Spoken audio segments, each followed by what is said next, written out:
Y esta noche le informamos que mujeres de más de 90 metrópolis del mundo se dieron cita aquí en la capital del país, en la Ciudad de México. Esto para compartir experiencias ante los retos que se enfrentan en la lucha contra el cambio climático.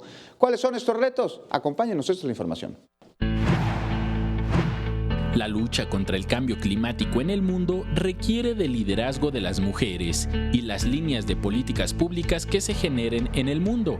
Así lo destacó el jefe de gobierno Miguel Ángel Mancera al inaugurar la segunda conferencia Mujeres por el Clima del C40, en el que participaron 92 representantes de diversas ciudades del mundo para compartir experiencias y desafíos que se tienen en la materia.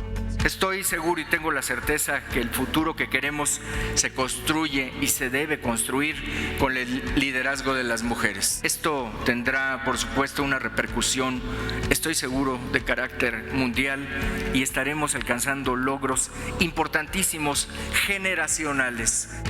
El grupo de C40 busca impulsar 500 tutorías hacia el 2020, con el enfoque de atención a diversos aspectos ambientales, y de las cuales 10 ya están en marcha en la Ciudad de México y 10 en París para este año.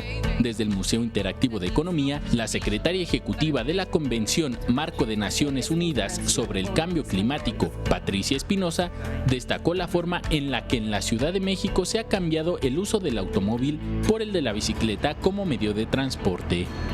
Hace apenas unos años, muy pocas personas se atrevían a andar en bicicleta por la calle, simple y sencillamente porque había demasiada gente, demasiados coches, no había conciencia de los efectos de las emisiones de los vehículos en el medio ambiente y tampoco una cultura y regulaciones de protección para los ciclistas.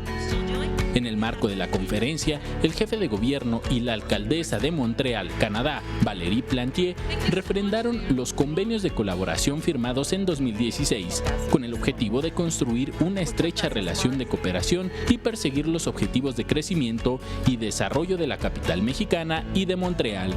Con imágenes de Javier Cordero, Enrique Muñiz, 21 Noticias.